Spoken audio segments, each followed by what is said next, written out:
Back now, Morning Joe's definitive interview with Donald Trump. How did the Donald raise such a remarkable family? We asked the presidential candidate to reflect about his 3 simple rules for raising children. They're good ones. But first, he shared his rough assessments of his Republican opponents. Before you get to Hillary, you've got to go through the Republican field. Is Jeb Bush conservative enough to be president? I hear you talking about Jeb Bush. And except I know you're a very honest guy, I would have said you're on his payroll. I'd say, what the hell is he talking about? He couldn't answer a simple question on Iraq. Is Iraq good or bad? The war. Right.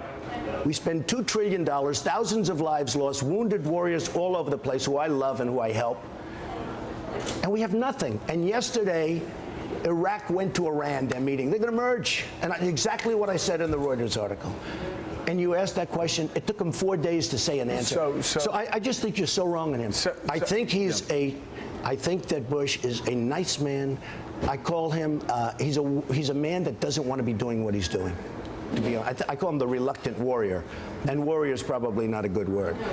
But I think Bush is an unhappy person. I don't think he has any energy. And I don't see how he can win. In addition to that, he's in favor of Common Core. And he's weak on immigration. What about Marco Rubio? I think he's highly overrated. What's your take on Marco Rubio? He lost me when he grabbed the water in the middle of his deal, when he was responding to Obama's speech.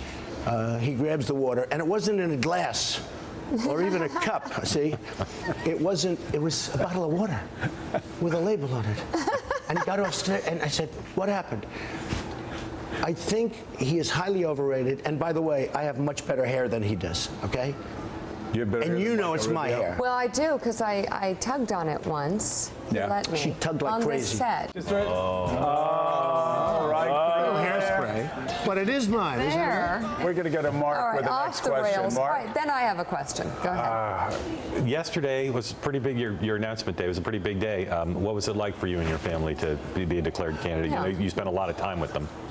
Well, it was exciting, and you know, I've gotten tremendous reviews on the speech for the most part. I've had a couple of people, you know, I'm not a fan of Krauthammer. I'm not a fan of George. I think he's a total dope, frankly. I know him. I think he's a total dope. You know, he's still angry. He made a speech at Mar-a-Lago, and at that time I wasn't interested. It was a terrible speech, George Will, and I didn't show up. I didn't want to go. I'm the one that got him there. I didn't want to go. Because I find him to be a very boring person. And that was like 12 years ago, and I probably should have gone because he hits me. But he's a Zippo. I'm not a fan of those guys. Generally speaking, I've gotten fantastic reviews on this speech. I'm trying to humanize you here. No, I want to hear about your time with your family. What was it like on a big day? You announced for president. Here's the Did anyone cry? Nobody cried. Look, there wasn't a dry eye in the house. No, nobody cried. Nobody cried. Nobody cried. Was there hugging? I was happy. There was hugging. There was almost kissing. Almost kissing. Let me tell you, that's not like somebody said. Donald, you do really well on this stuff. You do what you know. I'm doing, and I think you will say, considering nobody thought I was running, I think I'm doing quite well, right? They're all saying, oh, gee, he's taking the place of some senator who's a stiff, you know, all these people, right?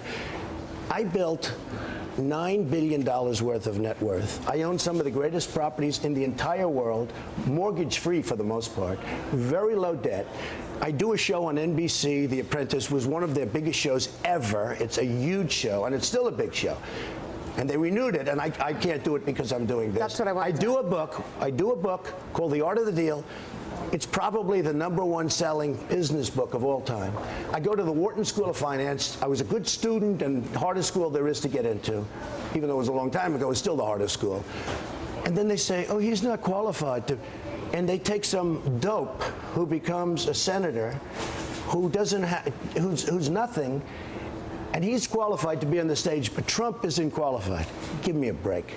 So what do you think is behind that? What's behind it? Well, I don't want to say it because that would sound conceited. But there are things. No, I don't want to do it. Why would I do that? I wouldn't want to be that way. But I will say this. My family is behind me 100%. But the reason I sort of want to laugh at the question a little bit, and I think it's a very nice question, and I have a great family. I have a great wife, and you know my wife, and she's great, and she's beautiful. My kids are beautiful, and Ivanka did an unbelievable job. They had 37 live feeds. They had cameras. You have to say, that place was mobbed yesterday. You know it. There were more cameras than to any other presidential announcement announcement by a factor of 3 or 4. Mark Alpern, is that true? That is Not true. by a factor of 3. Well, come on. Okay. They weren't. Was anybody close? Okay. There were as many cameras at the Bush announcement on Monday. We There had were. many You more. had many. The people no, who you didn't. okay. You didn't have many more. And I'll tell you how do you what- know how many cameras there were at the Bush Because the announcement? people that do it tell me. They said we had many more. But here's the point. The point is very simple. Somebody said to me yesterday, Mr. Trump, do you think you have the personality? You're not a nice person. Do you think you have the personality to win? I said, actually, I am a nice person. I have great relationships. I have great friendships. I have great everything. I am. But I'll tell you what, it doesn't matter. Because this is going to be an election, in my opinion, that's based on competence. Because people are tired of being patsies for China, for Mexico, etc. All right. So, Mark, you tried to humanize him. Now I'm going to try to He tried. humanize I him. tried. It didn't work. I tried, he failed. I have a very human So this story is what about that. for people who don't like you from a distance, and there are many. And you don't know what that feels like. but there are so- many people- No. Joe, and many let people me- that do. Exactly. But let me finish. Is building up to something here. It sounds good. Then they meet your children, and they do a 180. And they will all say, all across New York, I know you've heard it too. They say, you know what? He gets on TV and he's like a blowhard and he's like all this and he's all that. And then you meet his children who are humble and kind and sweet And accomplished. and giving and accomplished, and they're working with their dad hard around the clock. And then they go, all right, I don't know what he's got, but he's got something because he's a hell of a father. Talk about that. Talk about, I mean, that must be, at the end of the day, you talk about a lot of different things, golf course, but at the end of the day, your 2 greatest accomplishments, with the help of their mother, Right. as you always say, Right. I have good are children. your children. I have smart children, good children. I'll give you an example. Yesterday, Ivanka got up, and in front of a tremendous throng of reporters and cameras and killers, some good, some bad, mostly good, really good response. I said, would you do me a favor? Would you introduce me? A couple of weeks ago. She said, Daddy, I'd love to do it. Now, Ivanka went to Wharton. She was a phenomenal student. You know, she was a very successful model, and then she just gave it up cold turkey. She went to the Wharton School of Finance. She was a phenomenal student and does great. And she's a great kid. She got up in front of that throng yesterday, which was crazy, and she delivered the most beautiful 5-minute little talk on her father. It was great to watch it. It was really great. And I said, there aren't many young women her age that could even think about doing that. I was very proud of her yesterday because that was not easy to get up and do it. And she did it flawlessly. There was no stuttering. There was no mistakes, other than the good things she said about me, of course. Yeah, she said great things about me. But she's terrific. I have terrific children, and they're doing very well in the business, and I'm lucky. I mean, I'm very lucky. I was tough with them. You know, I'd always tell I my was children- going to ask you, how did you keep them balanced? Because, you know, unfortunately, we've seen these documentaries of kids of billionaires, Right. and they No. end up on drugs, and they end up in rehab, and they end up, a lot of them dead, and they end up lost and wandering around for the rest of their lives. What did you do? I'd always as a tell dad? my children, I drive them crazy. No drugs, no alcohol, no cigarettes. Before they could speak, like when they're 2. I'd take Ivanka, Don, Eric, now Barron. I have Barron. He's doing really nicely. He's a good boy. He's tall, and he just turned 9. He's 5'5". Can you can't believe it? believe it. Just turned 9. I hope he's not 7 feet. I mean, he's a beautiful kid, good kid.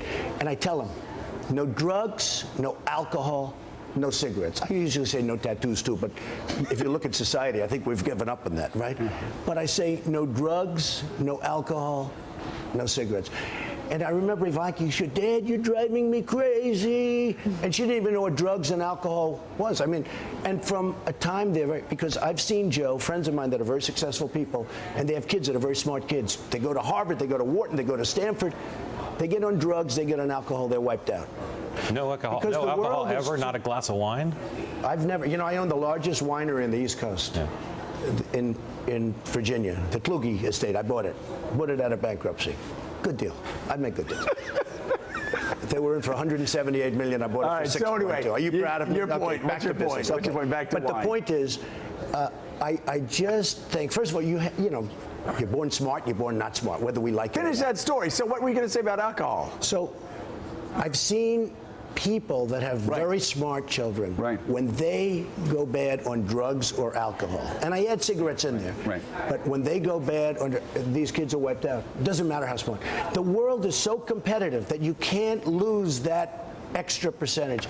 And I've seen children that were really, really brilliant kids, top students, top scores in tests, they get into drugs, so I really think that the drugs, that you've got to stop them. It's one of the things I do, because a lot of people do say, how did you do so well with your children? How's that possible that you do so well with your children? And I do get a lot of credit for my children. They're very good children. You know, now if I could find some wood, I'd start knocking on wood, because who knows? But they're great children. But I've really been strong. By the way, he sounds like your dad there. Who knows? Knock on wood. Every time you get old enough, every time you say something good about your kids, you knock on wood. That's right. And then I cross myself. That's right. I'm a Baptist. Because you don't know. Then you get a phone call and say, oops. Yeah, exactly. You never know. I think they're great kids. I know your kids are great kids. And by the way, we all get that phone call. Up next, the conclusion of our interview with Donald Trump, where he tells us whether or not he can do The Apprentice from the Oval Office. Keep it right here on Morning Joe.